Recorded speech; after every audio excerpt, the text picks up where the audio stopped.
Walking down the aisle of the local superstore today, you can see a display of numerous tubes of lipsticks, palettes of eyeshadows, and bottles of nail polish. While you load your cart up with various cosmetics to enhance your appearance, you don't give much thought to the process behind these products.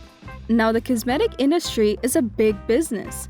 In North America alone, we spend about $35 billion annually on mascara, foundation, lipstick, and all the rest. Previously, making makeup was a big hassle, but today it involves lots of ingredients and big machinery.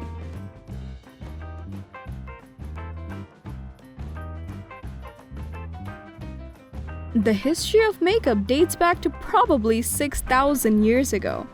At that time, makeup had different meanings, and sometimes it would also symbolize aristocracy. Beetroot and roses were used to paint the lips and cheeks, and sometimes even eyes for that rosy look. Jars of beeswax and resin were found in ancient Egypt, which is thought to be used to solve problems like baldness. In ancient times, makeup was not available, so people had to fetch their own makeup and sometimes grind and make it. But today's methods are entirely different. In the past, hunting for a specific flower to obtain the desired appearance would not have been out of the question. Surprisingly, many of the same ingredients go into the products that are available now, especially in organic products. However, today we are talking about makeup items that are made in factories in bulk, specifically mascara and mineral foundation.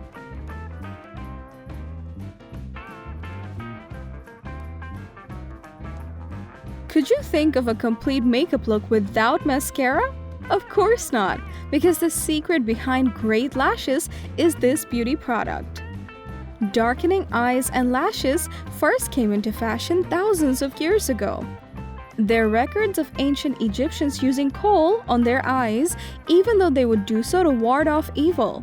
However, in the West, it became popular after Queen Victoria started to darken her lashes with coal dust and petroleum jelly.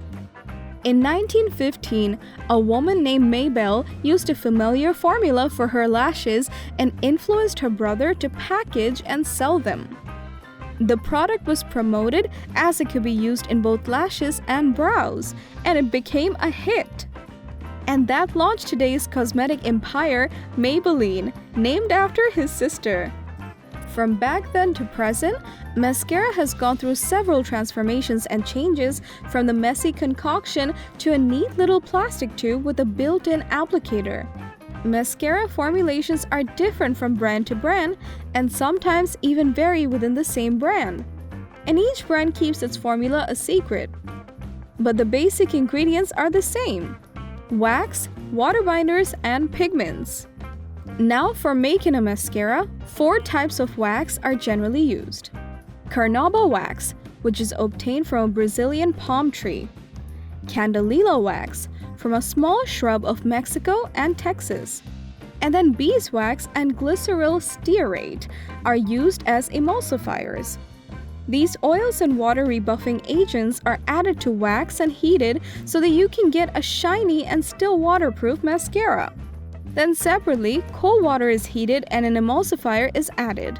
Plus, the iron oxide pigment is also added, which gives the mascara its signature color. An organic compound is added to balance the pH level, and now the heated wax is added to the water formula. This concoction is then heated again and blended properly so that the wax doesn't harden and emulsifies with water properly. After that, voila, your mascara is ready.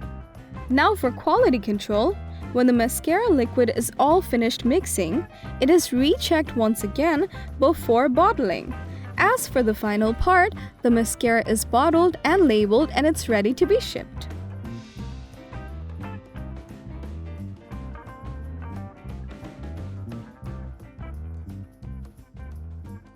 We all know the hassle that we go through while picking the perfect shade of foundation for the base of our makeup. The use of foundation dates back to history. In the Middle Ages, wearing a pale white powder foundation to cover the face was in trend. Many people suffered white lead poisoning because of excessive usage of white lead makeup on their faces.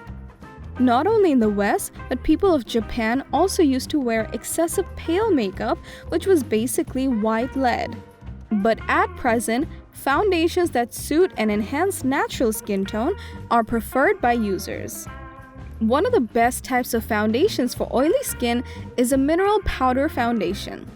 To make this foundation, a technician in a lab first makes a blend of titanium, mica, and zinc or magnesium, which are then mixed with pigments such as red, black, and yellow until they get their desired consistency and shade. There is an additional step of adding shimmer material for shimmery mineral powder. And for matte mineral powder, this step is skipped. The same process is repeated in the factory in a big batch and then put in a compounder to get precise shade. After that, a worker matches the shade to see if it's the same as the lab, and then sends it for packaging. Each container contains the same amount of powder and is then packaged to precision before shipping.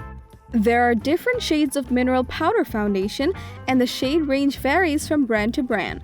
Even though the basic ingredients are the same, each brand adds its unique ingredients and fragrances. While you choose a mineral powder foundation, use a tester and blend the foundation on your jawline to get the accurate match you want.